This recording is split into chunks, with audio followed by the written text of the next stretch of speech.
We're live with Rip Esselstyn. I'm super pumped. Good. Why am I the only one? I'm like super excited. And what are you super excited about, Ellen? Because I bought Rip's book. Let's see, three years ago when my mom almost died and finally found out that she had type 2 diabetes. And I took my dad to the Barnes and Noble and needed books to leave with my parents, but my dad. So my mom wasn't in a state to cook anymore. My mom had cooked for them for eternity. And my dad had to figure it all out. And I had to go back to Colorado. And so I was looking for books that just really made it simple in a very healthy manner. I was done with the whole, beat your type 2 diabetes. Like, you know what I'm saying? And one of the core books that was simple and straightforward was the 7-Day Rescue Diet. Just one of Rip's books. And I think you know this, Carter. Like, I have been deep down this rabbit hole since 2015, but I had like a dual life. I was the healthcare expert over here, and then I really want to be healthy was over here. And it was always the most ridiculous juxtaposition. I also was a insane triathlete 15 years ago, went to world championships, podiumed, and Rip is an amazing athlete. And, I was a little bit of fangirl, still am. Truth be told. So there you go. Do you have lots of fangirls like that? You can never have enough, right? Actually, this is really funny. Next to my desk is a poster that my daughter made for me when I did the Grand Traverse a couple of years ago that says, "Congrats, mommy. Wish I could have been there." And then has this whole thing. And she was 20 or 19. And then this is hanging to remind me that there was a time when I was cool. Now I spend all my time writing. Anyways, here we are. Thank you for joining us. Absolutely. You want to introduce them, Ellen? Well, we don't normally introduce our guests, but yeah. So Rip, why don't you tell us about yourself? I've already fanned enough. So tell us about yourself. I'll do it as quick as possible. So I've been an athlete like you. I've been an athlete my whole life. I went to the University of Texas at Austin on a swimming scholarship. Immediately after that, I became a professional triathlete for about 10 years. Then I took kind of my love for, or I should say my absence of being on a team, and I became a firefighter. I love the thought of helping people, saving lives, doing good deeds, and doing it with a crew, since I'd been out on my own as a triathlete for 10 years. So I did that for a while, helped a fellow firefighting brother really change the trajectory of his health by going whole food plant-based, got the whole station to do it for a long time. And my first book that I wrote is called The Engine 2 Diet. And it's basically all about how I got a bunch of Texas male firefighters in the land of beef to go plant strong.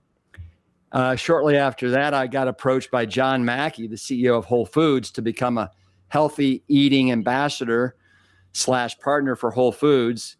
So I did that for a decade, where I took my passion for helping people and saving lives and was able to use the Whole Food Market bully pulpit to kind of broadcast that message about eating more whole plant-based foods. While I was at Whole Foods, we also were able to do a line of food products called Engine 2 Plant Strong right here. It was a Whole Food Market exclusive brand that was basically owned by Whole Foods. They used my name, my likeness, all my tenets that I wrote about in my book.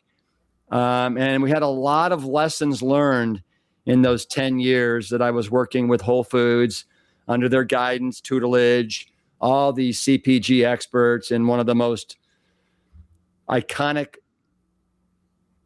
healthy grocery stores in the world. And while I was there, I wrote 3 more books. I was in documentaries. It was really an amazing growth process for me while I was at Whole Foods. And then in 2021, I set out on my own and do a number of things now. I basically have a whole ecosystem around a healthy lifestyle. It includes retreats. It includes meal planner. It includes a food line that I'm sure we're going to get into today. And it includes a podcast, books, and a lot of educational content. So I'll stop there. That's cool. Yeah, and the brand here, I'm going to pull it out because we have it in our house. You're showing things, so I'll show things. But Yeah. I have this this is a staple that we have, which you were kind and wrote an amazing article earlier this week, but like this is the brand. So these are things that I have in our house that are in the pantry. I don't have any of your chilies and stews because my husband and I eat them all. And we're out. We need more. So this is really good. You don't eat, or are these the foods that you just have extra of?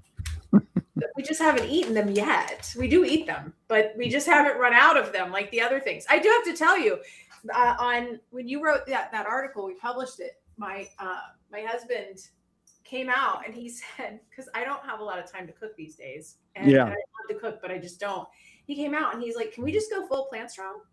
He's like, "I just read that article, and I think we just need to like go full plant strong now." And he's like, "Because you don't have time to cook, and we could just have plant strong all the time." And I was like, "We could between, So, anyways, it was fun. Well, and that's one of the reasons. I mean, listen, to just kind of cut to the chase a little bit. The big idea here at Plant Strong is very simple. It's to help people turn intention into routine, which it sounds like you and your husband are trying to do. For people that want to eat better, they want to make this happen, but real life gets in the way. And so our job is just to make the healthier choice absolutely easy, tastier, more convenient, more repeatable, without compromising on our standard. And I'm sure we'll talk about what that is, but yeah. And so what we have found, and this is getting a little deeper into kind of the customer journey, but we found that the customer rarely buys from just one touch point. And they buy after massive trust has been built across many touch points. So social media is a great start. And that kind of builds familiarity. Email and email campaigns, educate people. Retail, if you're in retail stores and somebody sees the brand, that creates credibility. Amazon now in this culture has created an amazing level of convenience for customers. And then if you're fortunate enough to have a D2C channel with your brand, that basically creates the deepest relationship that you can possibly have with your customer. And so together, all of this creates this repeatability, scalability, and then this makes the flywheel start to turn. And this is the business, creating trust, repeat, and then routine. So that's probably a lot more than you guys wanted, but yeah. No, go down on the trust part. What do you, in this market, what is trust? And let me put some context on that. We talk a lot about measurable based outcomes. So yeah, I take this, I look at a CGM, I can see that it's better. I take this, I feel better. I take this, I don't have GI upset, and I can directly assign it and understand it. And then there's the, I know it doesn't have Roundup in it, or it, there's another level of trust. Like I understand the brand and I trust that they'll do the right thing for me. And like, how do you? Well, I think trust is, as in all relationships, I think trust is the foundation for it all. And one of the things we're doing is we want to do the best to educate the customer why they should trust us. One of the things we're doing, Ellen, you mentioned the chilies and stews. So we are being completely transparent and putting are real ingredients right on the side of our products. And we're going through a whole new rebrand right now with Plant Strong. And we're shouting loud and proud, call outs that people want these days. But I would tell you, Carter, if you really are looking for food that is going to help protect and elevate your number one asset, which is your health, then you want to look at a number of things on the back of the package. And don't take my word for it. Like, turn over any package and you want to look for a number of things. First thing you want to look for, fat, right? What kind of fat is in there? Do they have saturated vegetable fats? Do they have saturated animal fats? If they do, and if you're in the camp that is trying to stay away from saturated fats, then you will not be picking up a product that has coconut oil, cacao butter, palm oil, palm kernel oil. Those are like huge no-nos.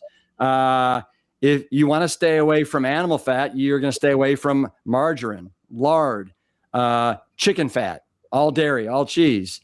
So these are things that these are standards that we abide by.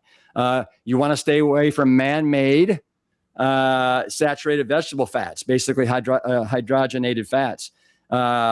So margarine and shortening. Turn it over, look at the ingredients and look for any of these things. And if it has anything of these, in my opinion, like, run for the hills.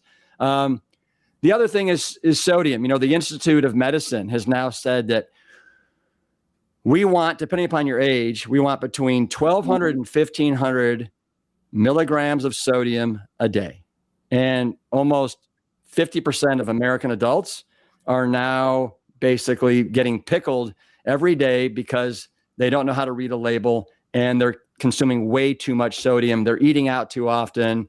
And almost 80% of their calorie consumption is coming from something from a package, a box, a can, or when they eat out.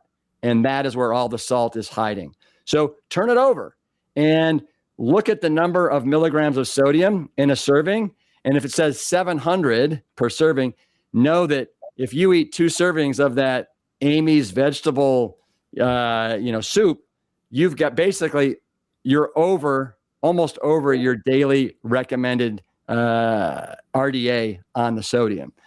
So fat, sodium, and this is something that once you learn the trick here, Carter and Ellen, it will take you 10 seconds. So totally. Look for fat. Does it have the bad fats? Look for sodium. Is it jacked to the gills with sodium? Next thing you want to do is look at they just changed the rules on this about a year and a half ago, where companies now have to put the number of added grams of sugar on the food label. This is brand new. Before, you had to go look at the ingredient list and see how many different sugars are there, right? Brown sugar, white sugar, molasses, coconut sugar. And they would put 5 or 6 sugars on there because otherwise they would have to put it as the first or second ingredient, because by law, you have to list in descending order by weight each ingredient in that product. But today it's a lot easier. So for the purpose of building trust, turn it over, look at the grams of sugar, added grams of sugar. And in my opinion, if it says more than 4, probably not a great product for you to be having. And to put this into context for your listeners, Carter and Ellen, 4 grams of sugar is the equivalent of 1 teaspoon of sugar. So if something says that Yoplait yogurt has 12 added grams of sugar, that's 3 added teaspoons that they've put into that product. And know that added sugar is in everything. It is in your pasta sauce. It's in your bread. It's in your pizza crust. It's in your almond milks. It's everything. I was so frustrated the other day. I don't really. So I'm going to spin this first. I want to vent for a second on the sugar thing. But before I do that, I want to pivot us a little bit. Yeah. Same conversation, but I want to pivot to a different place, which is, so how I have shifted my relationship with food is, and it's not I'm not suggesting this for everyone at all, but because I have zero genetics towards remaining, like I am an inflammatory nightmare on wheels, right? If I don't eat the cleanest of clean, everything goes haywire. It's just my genetic makeup, right? So for me, I actually try to eat as much whole food. I start with everything I can at a whole food level basis, right? And then I kind of go to what else do I have to put in there? Which brings me to Plant Strong. The thing I love about Plant Strong is, to me, it is a staple of real food. It is an option of staple of real food, but with the flavor and taste and all the things that are shelf stable that I don't have time to deal. You know what I'm saying? So it's like, I'm not going to the store and buying any of the processed stuff anymore. You know, I don't even navigate the labels anymore because I don't buy it. So I'm kind of the opposite person, which is, okay, but what's in it, right? In a way. But what I was going to vent about on the bread is, there's this, you know, there are brands, right, that everybody talks about. And so there's this Dave's Killer bread, and everyone raves about it. And my son, I'm trying to get him healthier with food. And so I was like, all right, I'm going to buy some of this Dave's Killer white bread, thinking, not looking at the label, because I'm like, oh, it's this bread, it'll be fine, it's organic. And I'm so fastidious about it, Rip. So like, this was not normal for me. And I got it home and I made a grilled cheese sandwich. And I was like, you know, I really want a grilled cheese sandwich. This looks so good.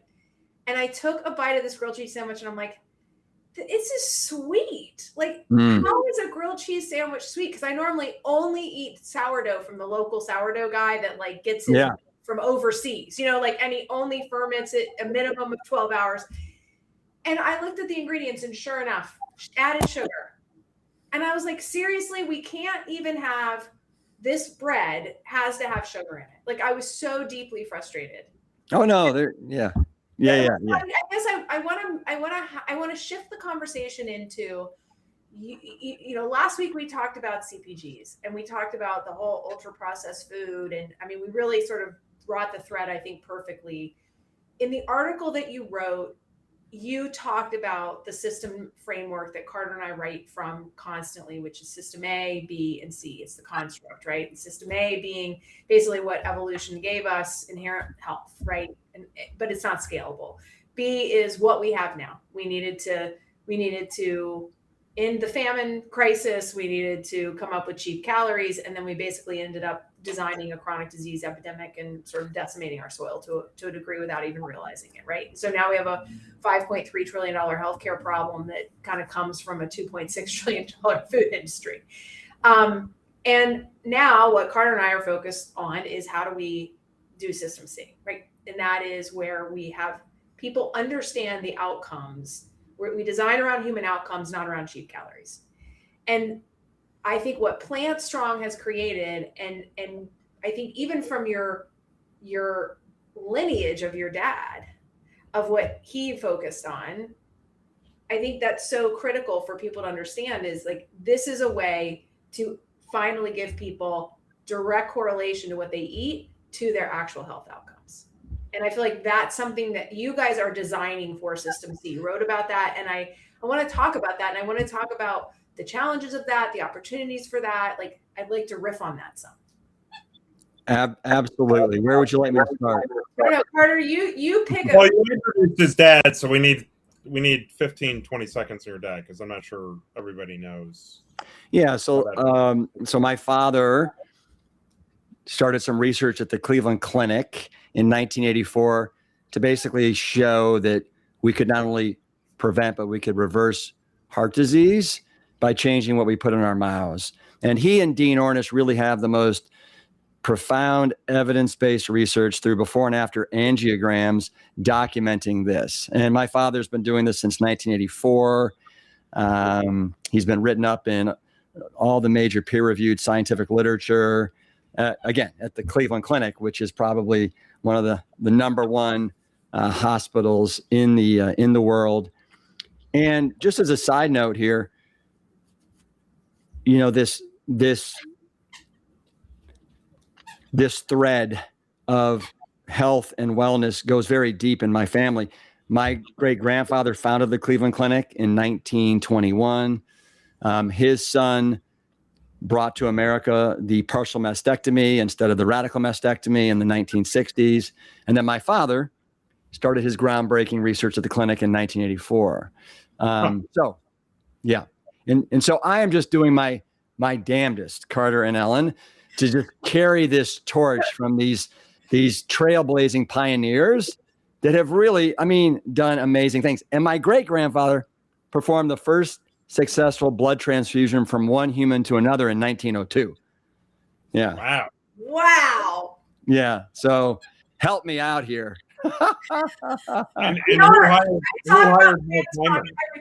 Throw me a stick of kale here.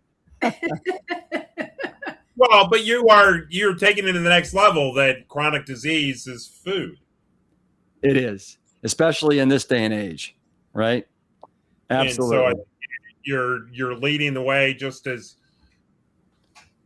that example you gave, 50 years from now, people will say that what you're doing is profound as the blood transfusion or that cardiac research.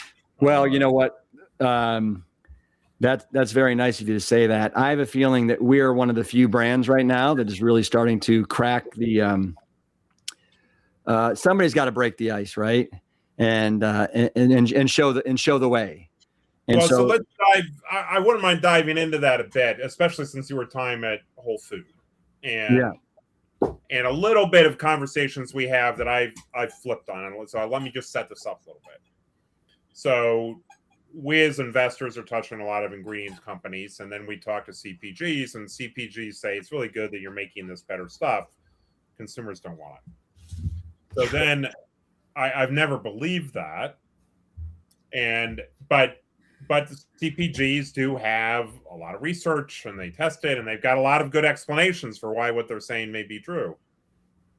Recently, we saw some data that basically said that they've taken Kroger customers and they've moved them from in-store to online. And that same customer will immediately index 8% towards Whole, just from moving to the digital environment.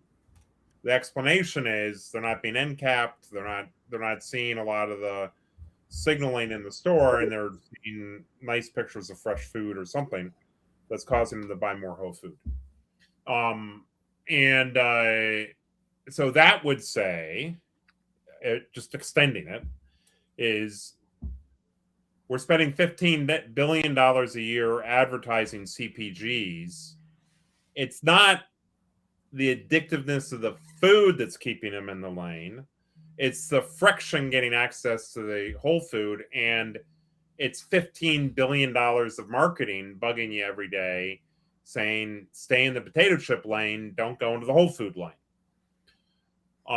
If that is true, let's just pretend for a second that, yes, consumers want to eat healthy. They're not addicted to processed food. They might find it appealing, but they're not addicted to processed food. And if you, as a grocer, can help them understand how to access with less friction, and you can sort of tie in the human-based outcomes, perhaps with your prescription or the healthcare side of your operation, you actually could step in here and go from I'm selling you potato chips in aisle 12 to I'm helping you be healthier and removing the friction. The last point of data I'll put in here is we spent $100 billion cash in this country making up for the fact that we're overweight, we're not eating the right stuff, we're doing various things to get our health back in line. We spend 70% of our time reading labels in store. That's a lot of effort to try to eat the right stuff, and we're still getting it wrong. So that leads me to say that, I'm sorry, let's also add Yuka app. Yuka is warning people about stuff and changing categories in CPG. That sort of tells me that there's an opportunity here to grab that customer, pretend, let's say for a moment, near that retail experience, and say, we're here to build trust around the fact that we're going to make sure you're getting the right nutrition, so you don't have to hire a doctor. You can make the right stuff, and maybe it'll cost you less or more. I don't know. But you're going to walk out of the store with what you want, not as getting onboarded into the healthcare system. Anyway, I'm sort of ranting there, but you were at Whole Foods. Yeah. Foods tried to do this. You built a brand, in-store brand at Whole Foods. You've built a brand outside. If you were to sort of stop for a moment and say, okay, I understand the health thing. I learned that at the dining room table. I've saved people's lives and picked up 400-pound diabetes patients who had a heart attack at 3 o'clock in the morning and taken them down a small elevator turned upside down to try to get them through the door. All true. Sorry, I was an EMT for a little while, a long time ago. Yeah. Doing CPR vertically in a small elevator with a 400-pound person is not the easiest thing. No. But so then you did the in-store brands. You've got the history. You've been doing this for 20 years. You've written books. Stop and do it again. What would you, at this point, with everything you know, how would you start thinking about this conundrum of, do people eat too much? Are they addicted? Do they really want something better? And if we deliver something better, will it rapidly shift? Yeah. Well, that's a lot there. So you know what? I do think there is a bit of an addiction going on there. I mean, if you've ever read any of Michael Moss, Fat, Sugar, Salt, if you've read Dr. David Kessler's book called The End of Overeating, former head of the Food and Drug Administration, the FDA,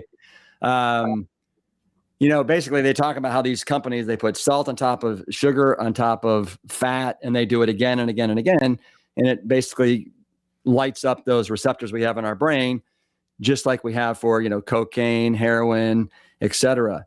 And there's this motivational triad that drives each and every one of us. It's basically, we seek pleasure, we want to avoid pain, and we want to conserve energy. And so you have this motivational triad that used to be these ancient drivers that helped our ancestors survive. But they now lead us into these modern traps like overeating and processed food, because it tastes and it feels so right, but yet it is so wrong. And that's because... And I'll give you that. I'm not saying it's not there. Yeah. But it's not the opioid epidemic. Maybe it is. No, maybe it is for some people. Well, but I think it's much quieter, right? It's much quieter. Yeah. It's much more insidious. So to me, one of the things we have to do is there has to be an education around this. Otherwise, you're always going to pick up the Pop-Tart that's got the chocolate glaze and the sprinkles on top, because it just lights up your brain like a pinball machine. Yeah. But that is because it has been so hyper processed, hyper palatized, as we taught, this is a term in the food industry, to hit that bliss point. Yeah. Now, what Plant Strong does is we do everything we can without using all the usual suspects to make sure that we get that second, third, and fourth purchase. To have the customer basically subscribing to our food line, so they get that bundle of the burger mix and the chilies and the Rips Big Bowl cereals and the granolas every 2 weeks, dropped off right at their doorstep. But I think, Carter, that there has to be a level of reality here, in that something that I'm making without these usual suspects is not going to be like that ding dong or that Oreo cookie or whatever. It's just not. It's like the difference between, basically heroin and maybe, a beer, something like that. So I got to think through that one, because but keep going. but I think we have to call a spade there. So do you engineer for Bliss Point even in your platform? Like, are you trying to make healthy addictive? Well, that's a loaded question. Well, absolutely. I believe that healthy eating can become addictive. I mean, if I don't have my serving or 3 or 4 of green leafies, I'm missing out. I love that bitter taste of kale and arugula and Swiss chard and all that stuff. But nobody comes out of the womb craving alcohol, black coffee, cigarettes. But so those are all learned behaviors, right? And so I think that, to your point, Carter, if we can get people to start eating this way, all of a sudden they realize, oh my God, I feel so amazing. I'm at my bliss point when it comes to my weight. Look how sexy my numbers are, right? My total cholesterol is 125. I no longer have insulin resistance. I'm no longer have an A1C that is over 5.7 and puts me in the diabetic category. So building on those a little bit, like if I go on keto, within about 2 or 3 weeks, I don't want anything sweet. I mean, my brain just has zero interest in it. Yeah. What have you learned in terms of getting people's minds reset between sort of they're purchasing this, get them to do the next purchase, or I gotta work on them over a 3-week period in a combination of things to get them to the point, like the keto thing, that they've now moved into where there's a real chemical shift or a real processing shift of how their own brains work. Well, and the thing, I mean, we're not here to talk about what's wrong with keto, but it is a physiological parlor trick. Just let's understand that. It was basically, it goes back to when we were going without food for a week or 2 or 3. And that's why everything in your brain shuts down and you don't want as many calories. You basically go into this starvation mode is really what it is. And that was never meant to be a long-term thing, right? As a short-term fix when you didn't have food. And, people have run with that. But show me the long-term studies where a ketogenic diet reverses heart disease, insulin resistance, can help prevent major cancers. You're not going to find it, right? Well, how do you shift, as we think about, let's tie this back to trust, as you're building. Yeah. You can build trust with label. You can build trust because people read your book. You can build trust. There's a stack of things you have done, probably all of which contribute. But for people that are thinking about bringing brands in or thinking about getting in to help shift consumers into this lane, is there any insight as to, you really should lean in this area first? Yeah. Well, I tell you what, so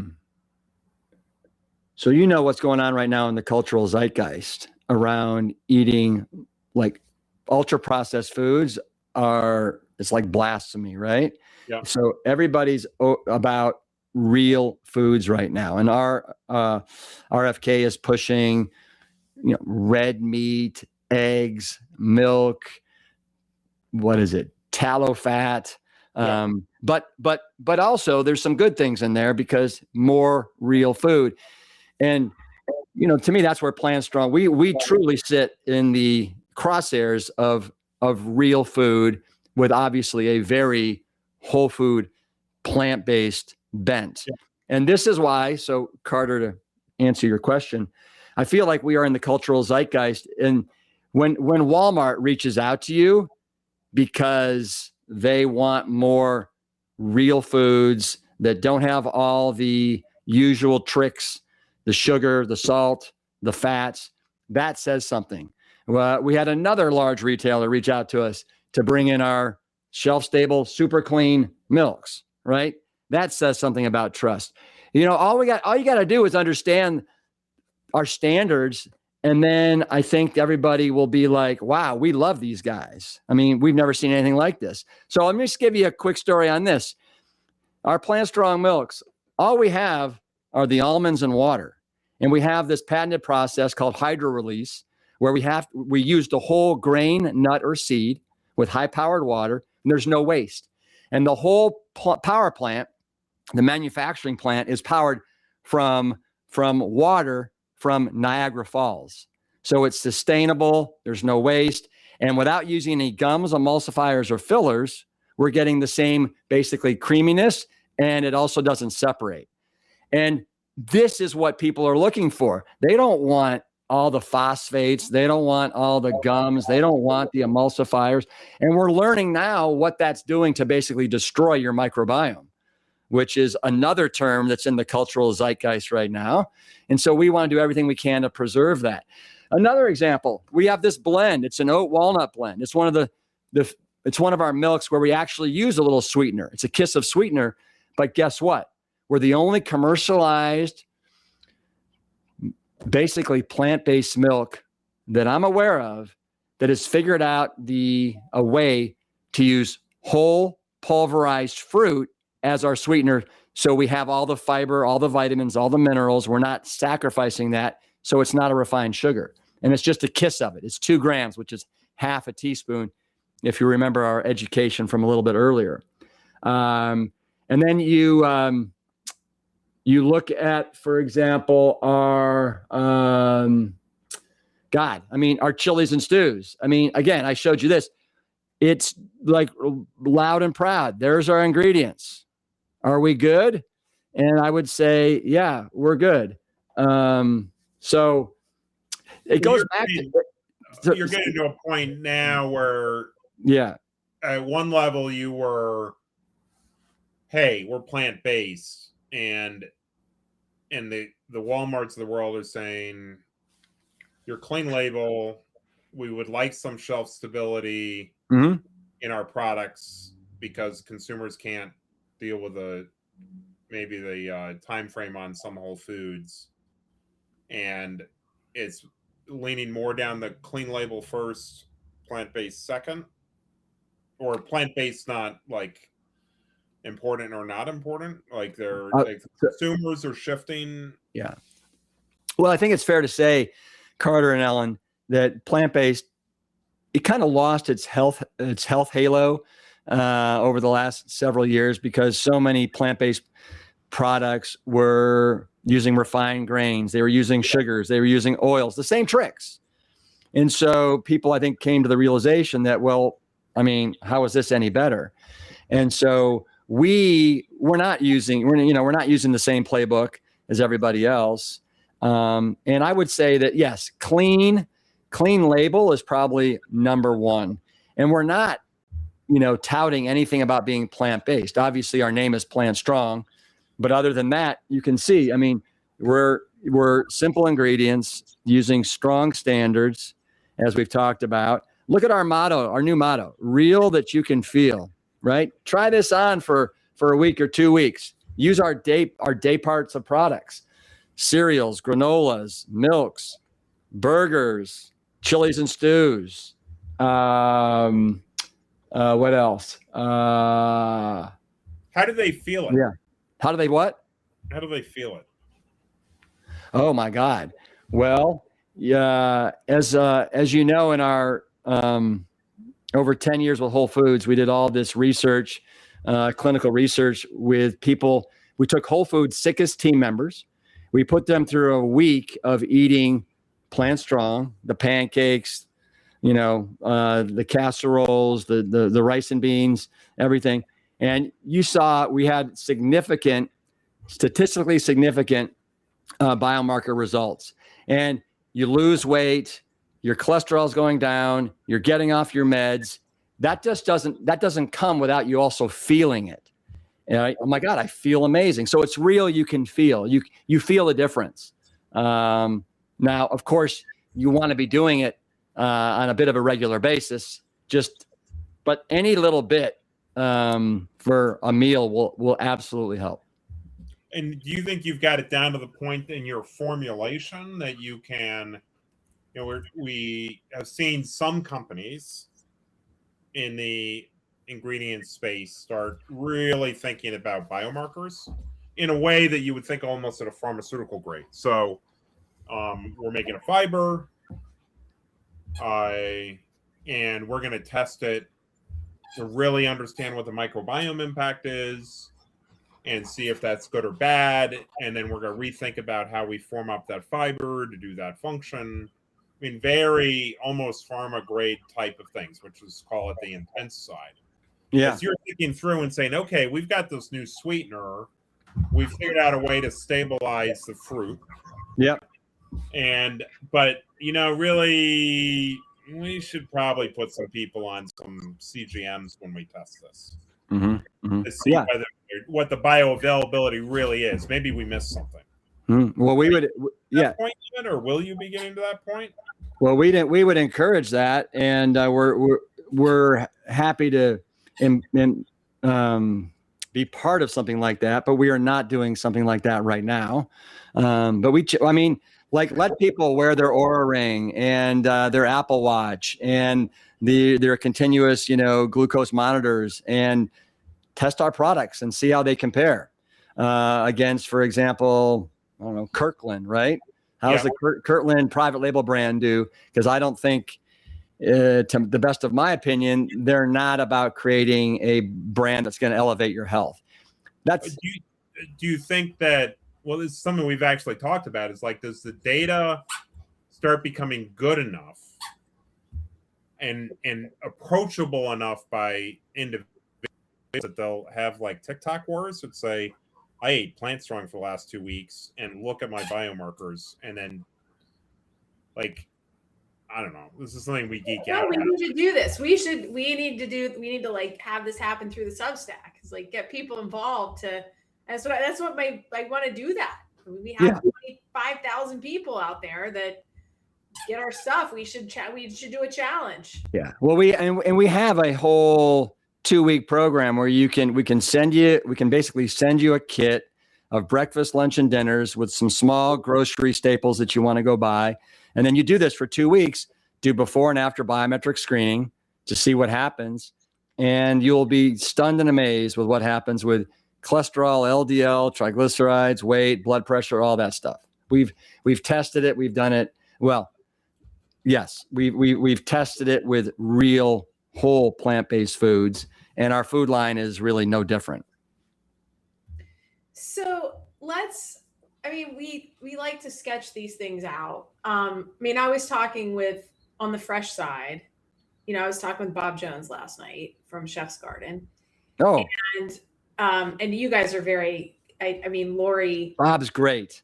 You guys are close proximity too, enough that, Lori, anyways, I know Lori, hey, I'll move along. Lori's watching. She's like, yes, Ellen, I know Bob. But we were talking last night because last week I helped clients submit a grant. You were talking about MAHA. So as part of that, the Centers for Medicare and Medicaid Services, which is CMS, they're trying to deploy a number of, we'll call it lifestyle and functional medicine-based programs, also less acute intensive types of programs, which Abe Sutton has gone on record as saying, it should be AI-assisted self-maintenance, self-management of conditions, things like that.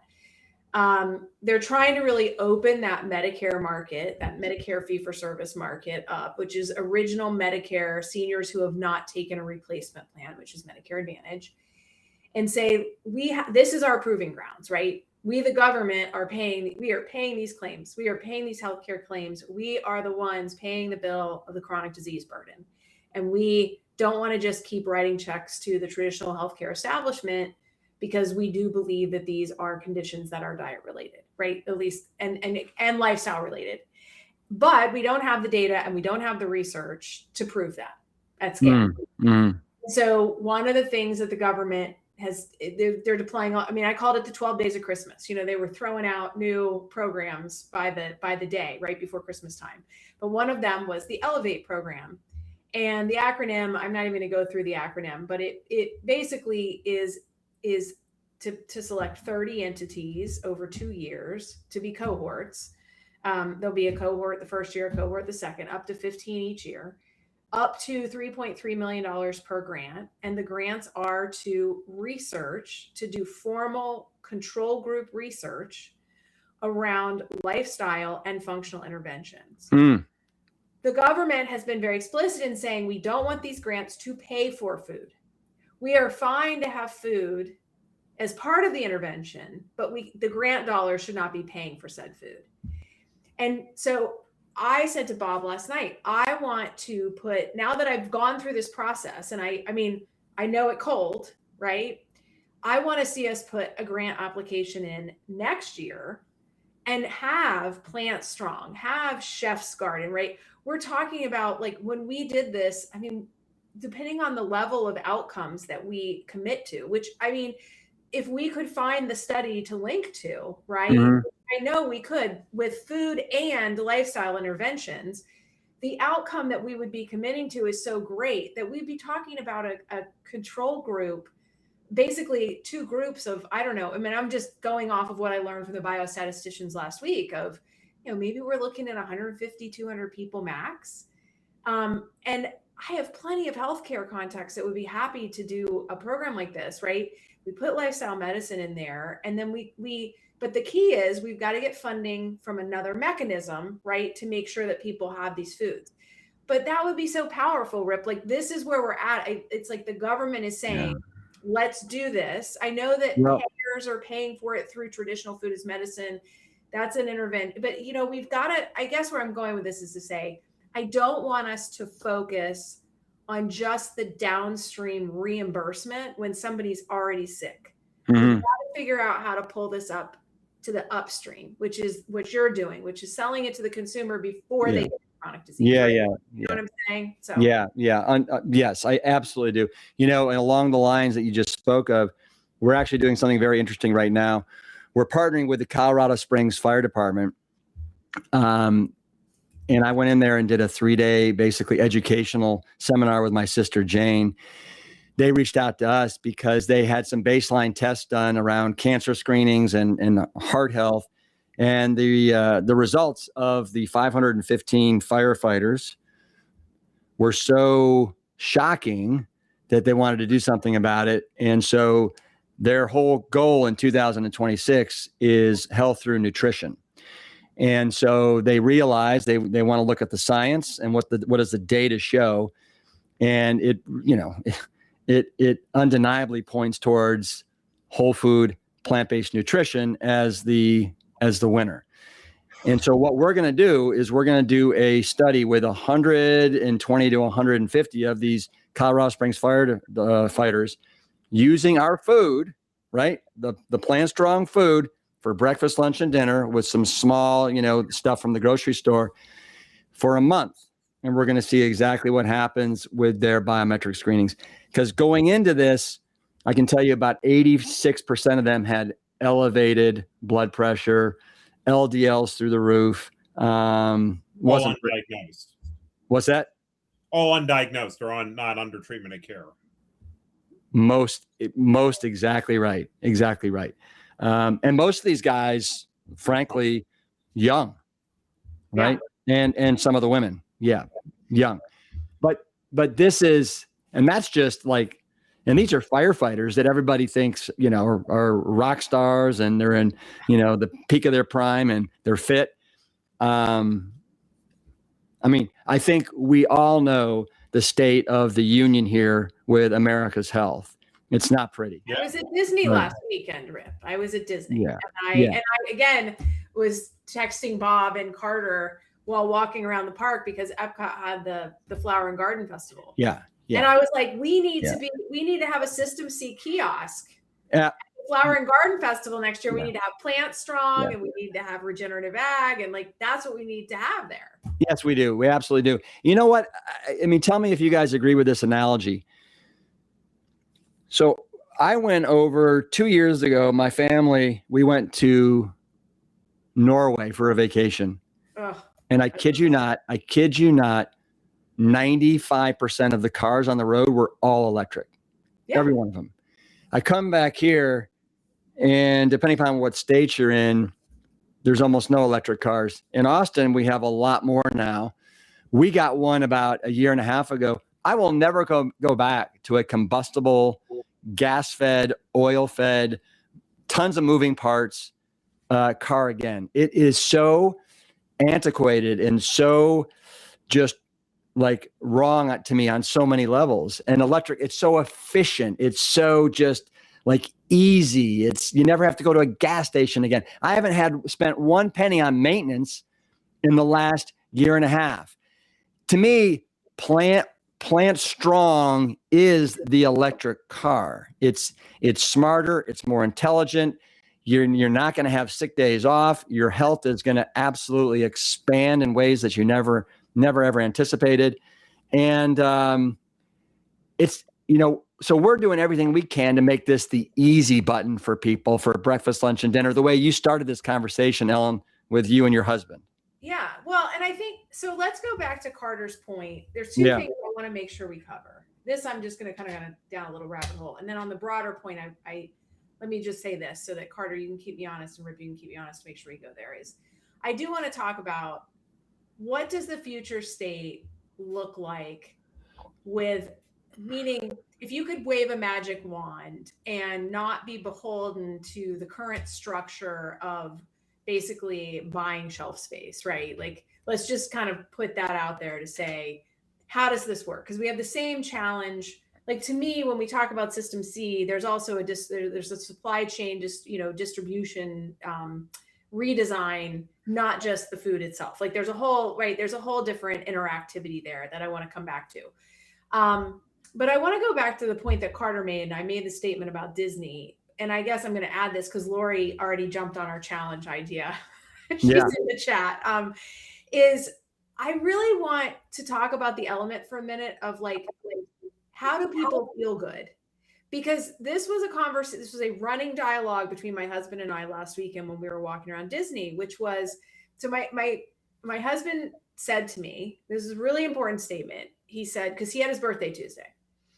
And he said, maybe he said this to me Tuesday, but we had been talking about this at Disney. He said, I'm pretty certain now that I'm just going to stay fit unless something bad happens to me, right? Unexpected. I'm on the side of this is just who I am now. Like, he has his routine every morning. He's, we both are super, like, this is a priority in our lives, like, whatever. Okay. But this is the key. And he said, because I know how much better I feel by doing that. I know the difference between when I'm on my routine and I'm, doing and moving my body and I'm eating healthy or whatever, and when I'm not. And I think this is a really important element that you lose sight of and everything, is that when you know how you feel when you do certain things, it's so Carter, you talked about, the we were talking about, like, you walk in and the Twinkies meant to like send off all the receptors and you're like, I need you, I want you. But when you know what it feels like to not eat the Twinkie, right? There's an equal attractiveness to that buffers it. But people, unfortunately, folks are so stuck in the chronic inflammation, in all of the symptoms that have come from the food that's not actually nutrient dense food, right? What we have on the shelves, that they don't know how to feel. And so I guess I'm always come back to, if we want to do a challenge, it's not just about what the CGM says, or just about, like, there's a really important element to this, which is like, how do you feel? Right? Do you feel better? Did you sleep better? Like, not just what your aura said. The thing I might add to this is there are 320 million people in the United States. The array of what makes them feel better varies. Yes. And I'm not sure I don't know, Rip, do we know? Like, down to the point that companies can figure this out and package to it, or is it all N of one, or like there's a scaling kind of issue if we want to transition to a larger array of people. It's get a little bit of I think that when it comes, listen, I'll say that, you feel well, like because most of people eat 3 times a day, you are immediately impacted at a cellular and a molecular level after every meal you eat. And so what does it do to your blood sugar? What is it doing to your microbiome? What is it doing to your energy? Most of these firefighters that I, used to work with, they would have a meal that was, meat, fried, all that stuff. They would just want to go take a nap, right? It felt like a bowling ball in their stomachs. You can feel that bowling ball when you're eating, this nutrient dense, calorie light, fiber rich, plant strong fare. It affects you in a completely different way. When you're taking 2 to 3 wonderful, easy bowel movements a day, you can feel that. You're not constipated. You don't have diarrhea on the other end of that. You don't have headaches. You're waking up, bright and alive. You're not lethargic and dragging your ass. So to me, you can feel the difference, but you got to give yourself typically 2 or 3 days, ideally a week, to get out of that kind of inflammatory rut that most people are in from the standard American diet and all the salt, sugar, and fat. So who teaches people to wait? Did you say who teaches people the way? To wait. Like, who teaches people that, look, you should switch over to this diet. It's going to take a few days for you to start to feel the difference. They're going to build in this way. You should stick on this. I mean, is that you writing a book? Is it somebody at the grocery store explaining it? Is the brand label? Is it we're not going to have you in the grocery store? You're going to buy from our website and we're going to constantly educate you there? Is it a tie-in from your Garmin? What do you like? It could be, it's a great question, Carter. And to me, it can be a combination of all those things. When I was at Whole Foods for the first 4 years, they had a healthy eating specialist that was in every Whole Food Market store. And several times a year, they threw the Engine 2 28-day challenge. And they had people that were guided through 28 days of eating this way so they could see how they felt after 28 days. And they were challenged to test their biomarkers. I've written books. I've been in documentaries, right? You guys know about the Game Changers, yep. The most watched documentary on the planet. I think we have to change the paradigm. So instead of being pleasure seeking gluttonous Americans, we are going after, and we are taking great pride in our health and the foods we're putting in our mouths. A long time ago, Sir Winston Churchill said that the greatest asset any country has is the health of their citizens. And we have truly lost that. It has gone, it's gone down the old, the sewer drain. But he also said, the one thing that I like about America, Winston Churchill said, is that they, after trying everything, they eventually get it right. So I'm confident we will get it right, but we need pioneering individuals, companies. We can't think that the cool meal is the steak as opposed to the rice and beans extravaganza, and that's just a mind shift that we've got to work on. Well, so do you want to, if you sort of say, okay, because you've had a breadth of experience here. Yeah. That includes failure, I assume. Did you say failure? Yeah. Oh my God. Yeah. It's part of life. So there are people coming in behind you listening to the show. What's in that, hey, trait on these 2 or 3 things over here and avoid these 2 or 3 things over here, as if we're going to go from 5 million Americans feeling this way and understanding to 20 million or 30 million, how do you energize, that team? Like part of the team is enabling and empowering them to take the next steps. So what? Yep. Well, if are we talking about in the CPG space, or are we talking about just to try and make this cultural change? I mean, trying to increase the human-based outcomes so that, in a sense, that's a little bit of our conversation is how do you get that human-based outcome? I'm a little confused at times as to whether we should be leading down the CPG path, leading down the whole food path. Yeah. Well, you know, it's interesting because, I mean, most Americans are not growing their own food in a garden. They're getting food in a package, a box, or a can. Yeah. I would imagine most people, I'd like to see the data actually on it, but I would imagine it's probably 75% of what people eat is coming from a package, a box, or a can. Yeah. For convenience reasons. I think a lot of Americans have lost the ability to cook, or they're for whatever reason they feel it's too much work. But that's one of the things that I love about, and I'm going to answer your question, but very indirectly, that I love about Plant Strong. And, you know, the last time I talked to you, Carter, you mentioned the, what was it? The Granimals example, right? Yes. Oh, the Granimals. Yeah. And so to me, that's one of the beautiful things about Plant Strong is we create all these foundational, super healthy products. And then you customize it. You dress it up and you do what you want with it. But take our cereal, and then if you want to put cow's milk on it, if you want to put some sugar on it, whatever. But at least you're starting with a great foundation.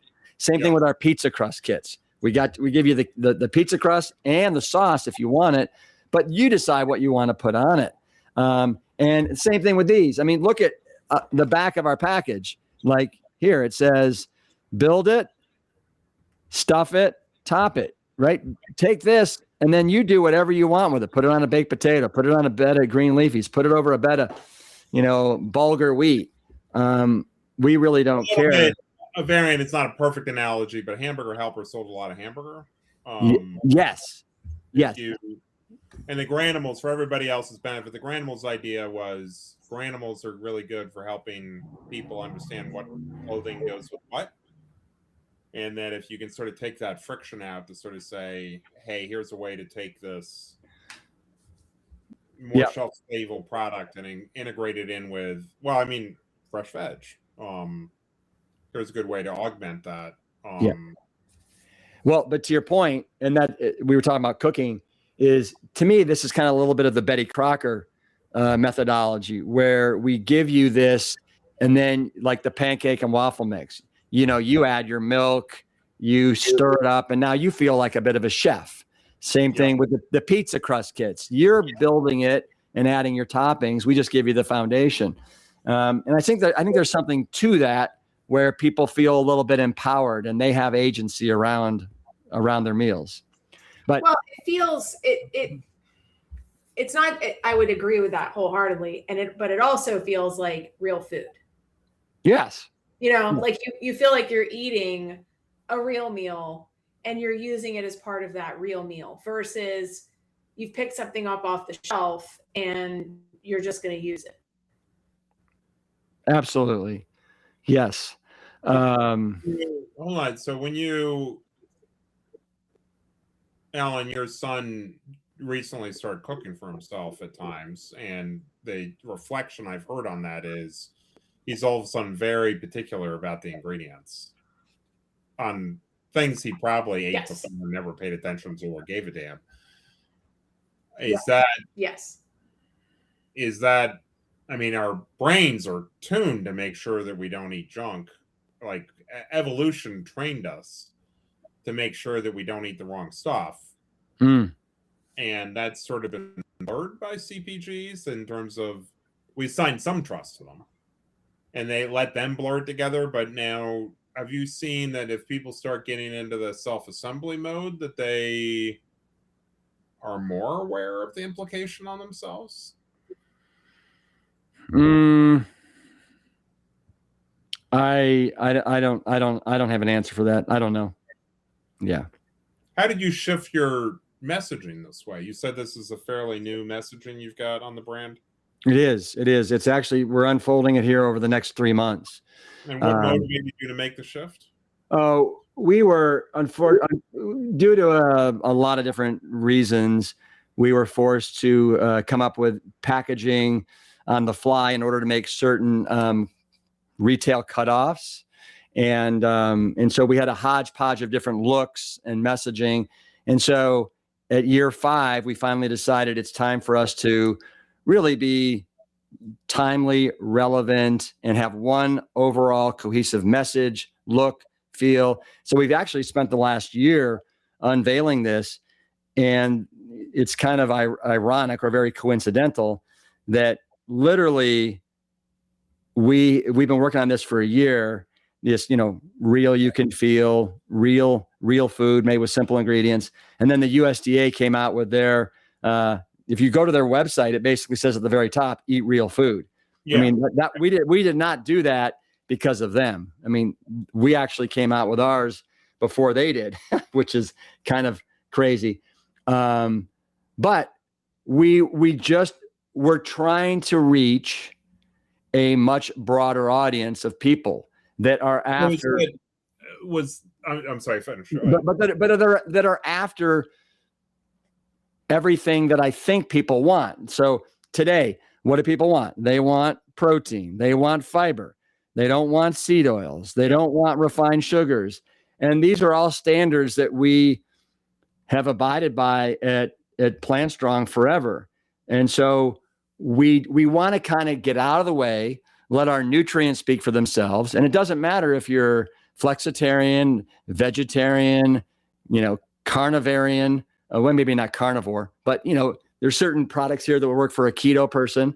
So just allow for expansion of our audience. A sub element to that were to get shelf space in store, they wanted you to have a more coherent message so that they could figure out how to position you in store. Was there any of that going on? No, we weren't getting that feedback, but I'm sure that will be a added benefit from what we're doing right now. Are you having to buy shelf space, or are you starting to get shelf space without having to do the slotting? No, the slotting and the free fill is still part of the process right now, and it also means that we have to be very judicious about which retailers we're going into. So, for example, there was a retailer in the Northeast. They wanted a certain slotting fee, and we did the math on that. And in order to, before we would get a return on our investment, and this was calculating the best number of units per store per week that we were selling, it would take us 2.5 years before we would make $1. And so we're not going to play that game, right? We don't have the deep pockets to do that right now. Are you seeing any of them sort of shift their attitude there? That we saw this a little bit when there was an episode in Beyond Burger where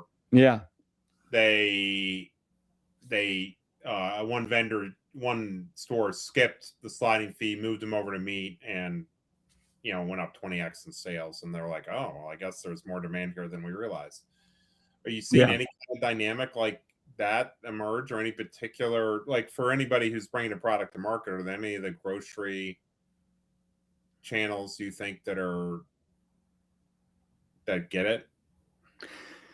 Well, I think I think Whole Foods gets it. I think that Walmart is starting to get it. We're actually going to be flying up there in about 2.5 weeks to have a talk with their buyer there.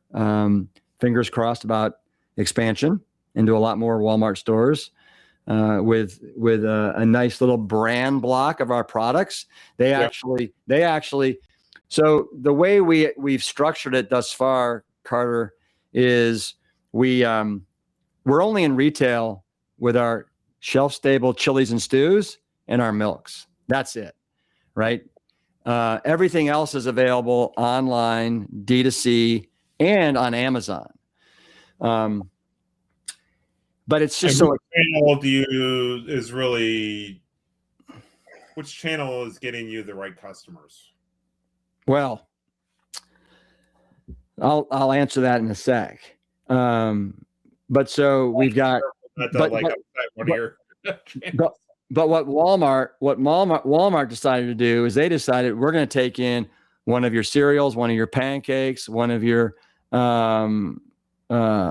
pancake and waffle mixes, cereals, granolas, milks, and chilies. And so they have this great brand block. And so people see Plant Strong. And this was one of the reasons too, we wanted to do the rebrand, because we looked at what was going on at the Walmart shelf and it looked too disjointed, just wasn't cohesive. So we've got one of the great things about Plant Strong, and I would recommend this to anybody that's out there that's trying to make it in CPG, is be diversified. Don't just be in retail. Don't just be in Amazon or D2C. If you can, be omni-channel, and it gives you greater chance for success. It will build that flywheel, and then you have people going to Amazon, D2C, retail, and it all starts to work synergistically in a very powerful way. So our greatest channel since we started has always been our D2C. We have deep relationships with these customers. We have a subscription list of close to 200,000 people that have subscribed to the Plant Strong newsletter that comes out weekly. And there's nothing like that relationship, nothing like it, right? When you really kind of are walking hand in hand with these customers. They get you, you get them. We're constantly soliciting them for feedback, for help in what product would you like. Where do you get your best customer product management feedback from?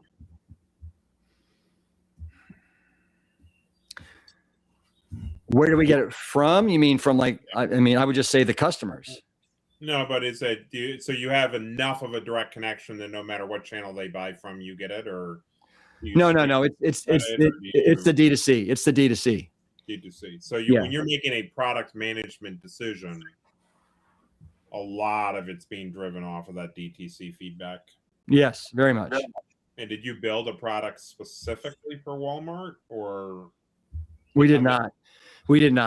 But I can tell you one of the great things about having a robust D2C business is that you can test market things there that cost absolutely almost next to nothing. So to give you an example, we have our Plant Strong, the product you held up, Ellen, the skillet burger mixes. And when we first launched those, the manufacturer launched it or solicited, not solicited. They got bags that were literally 5 sizes too big. And so we said to everybody, listen, don't judge a burger by its bag. Our manufacturer messed up when it came to ordering the bags, but judge us by the taste and the flavor and the ingredients that are part of this burger. For the first day, we did over 50,000 in sales just from that burger mix, and people they adore it. They love it. And it cost us maybe $10,000 to launch that product, test it, and see if it was going to work or not. So this is a great testing breeding ground before you go and you're having to play the high stakes game of slotting free fill in retail grocery, which is, the gloves are off. You have to do a certain number of promotions every year. It is expensive. If you want to do an off shelf, that is incredibly expensive. The retailer expects you to go on sale. So you're really not making money during these temporary price reductions or off shelves. What you're doing is you're trying to drive trial to your product. So there's a lot going on at retail that makes that whole environment a very tough nut to crack. And so I would tell people starting in CPG, don't start in retail, start in direct to consumer, Amazon, figure it out there before you even start to play in that playground, because it's brutal. And there's a lot of retail.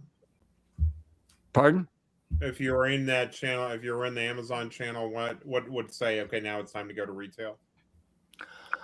Oh yeah. Well, I think that you'll get some pretty good feedback from Amazon in short order. If you're if your product is resonating with people. And that will, they will, give you the confidence to then do whatever you have to do to raise money or make those retail connections. Because that'll give you a massive amount of volume in retail, more than you can get out of Amazon. It all depends. It all depends. Like, let me give you an example. Prima, it's this tallow bar. They were doing 10 million in sales on just D2C. And then they went into Sprouts and they are crushing it. And they just kind of, were in the right place at the right time with the tallow and, the keto and carnivore and all that. But this guy literally built his business, the bar business, on Amazon. And I'm sorry, D2C, direct to consumer. Do you think you would ever, my perception is you have great skills on product formulation, more so than a lot of people understand. I guess I don't know CPG well enough about this, but I would think that somebody at CPG might say, building new brands is hard. Yeah. Stand product formulation. Can we collaborate in some way? Either you help us formulate and we give you, and it is unbranded in our formulation, or it is branded, or we co-brand, or we is any of that to make up for the fact that they don't really know how to formulate this way, like you're saying the milk with the vegetable. Are you starting to see any of that, or do you think that that's a way? If your mission is to get 320 million Americans healthy for Winston Churchill, is that, what's wrong with that strategy? No, I like that strategy, actually. And what I would love is for people to, they get the Plant Strong sticker of approval on their package when they meet certain criteria. And then that's kind of like the ultimate clean label, good for you, strong brand. Or I should say best for you. Yeah. But like, I think that most people truly want to be putting food in their bodies that is better for you / best for you. And we have to help show them the way. Yeah, I'm intrigued, and this may be a conversation for another time, is like, what is that stack? Because part of it is the package, part of it is the education around it, part of it is the customer experience. And we're still stumbling around to figure out, like, is there a little bit of if we're going to scale to the next level, we've got to simplify that explanation to the marketeers, the doctors, the grocers. Yep. We need to get as many people on board that hold different positions in society. To your point, doctors, grocers, politicians, big ag. Obviously, I think it's gonna be tough with big dairy and big meat to get them on board, and they have those deep pockets. But the consumer, see, I think what's really interesting is like we're getting intel from a number of different sources on what the consumers are truly saying, and stuff that hasn't been released yet, like reports and information that's going to be coming out in the next 30 to 60 days. And then information that's being collected currently that won't come out for another, call it year.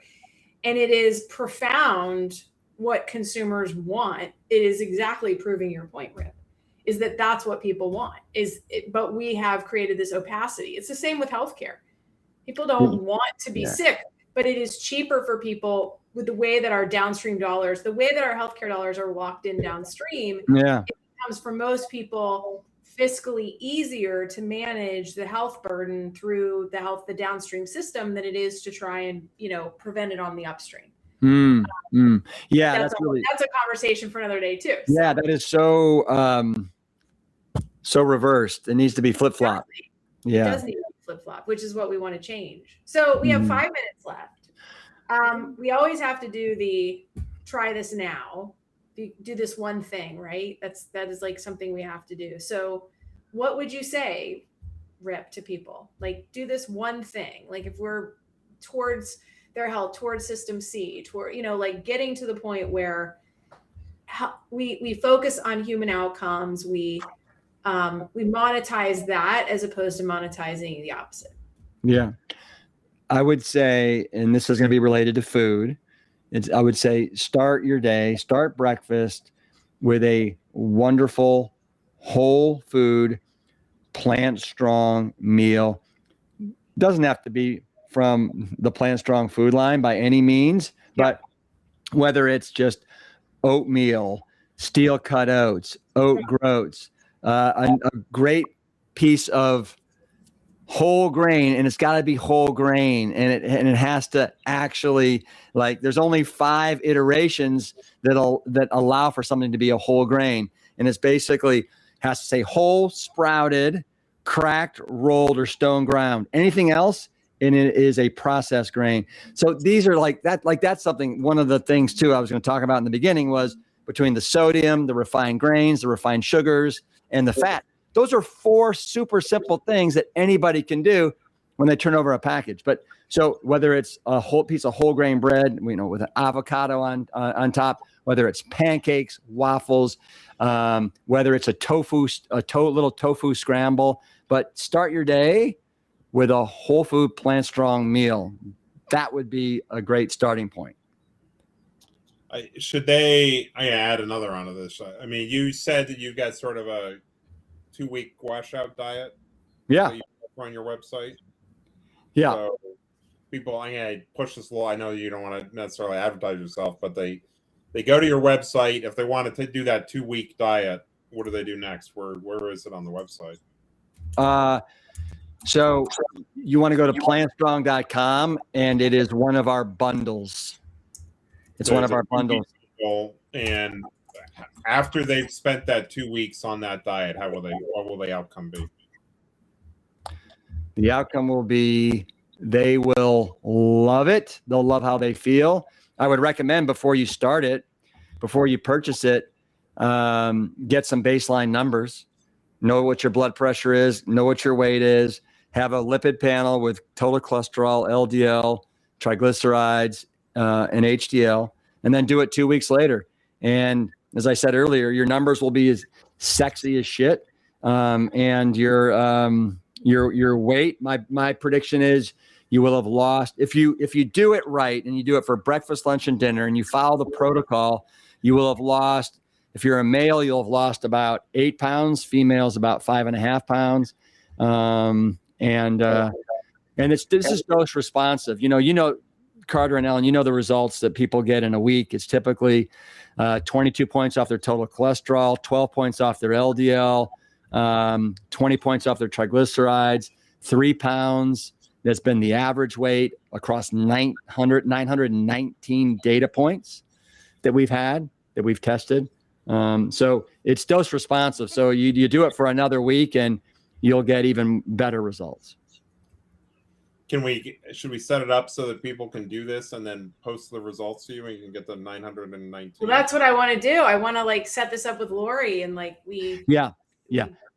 Please go through Lori. Lori is my right hand when it comes to everything, especially regarding food as medicine. This is her baby. And she's doing an amazing job with healthcare providers, with privately insured companies, as we talked about, medically tailored meals. Really, I'm all over this, Rip. Just you said that. I am all over this, and we have each other on speed dial, so there'll probably be a text waiting by the time we end. I love it. We'll get Quest to give us a code, and maybe we'll send some people through this and see what happens. We absolutely should. I would love that. I know we're winding down here, but I want to say, Carter and Ellen, how much I appreciate what you guys are doing, the way you guys, the innovative way you guys are thinking, the way your minds work. We need more Carters and Ellens in this world, pushing that boulder up the hill, because we're going to get to the top of it and it's going to be so amazing. And I don't think any of us knows, how long it's going to take to get to the top of that hill. But it's good work. It's important work. It's gratifying work. And I applaud what you're doing as brothers and sisters and trying to change the trajectory of health in this country and beyond. All right, back at you, my friend. We appreciate you. Yes, thank you. And so with that, yes. That's the plan strong fist bump. Come on, Carter. Come on, you got to do a fist bump. He's like, I'm not hearing you. There he goes. Somebody said to me, because I was like, I went on that whole tangent of being an athlete, doing all these kind of crazy mountain things once we moved to the mountains. And it seems so off kilter now because I spend, that same amount of time that I used to spend training is now writing and thinking and working through this and trying to push change, trying to push that boulder. And somebody said, and this will resonate with you, is, you were still training for this. You needed all of that to get the credit to be able to stick at this. So I'm with you on the thing. So, well, thank you. This was a highlight. I know I want to try and make it to Sedona if the dates line up. You have a retreat in Sedona this fall, right? For people if they want to do it. We do have one in Sedona. We're at about 60 people. We close it off at 90, and so we're about 4 months out. So we're going to definitely fill up there. Black Mountain is just as amazing. That's in the spring of 2027. Okay. I hope to see you guys at that one. That would be amazing. Yep. We really want to come to one of the retreats. It just seems that we get called in to speak or be at some place to try and keep pushing that boulder every time. Well, you're becoming one with that boulder. Yes, I am. It is me. So, well, thank you for joining. Really a highlight, and thank everybody that is in our audience currently. And this is another edition of the Food is Health Substack live stream, Food is Health Revolution. So whatever we call it. Yeah. All right. Well, everybody have a fantastic weekend. Thanks. Yep. Okay.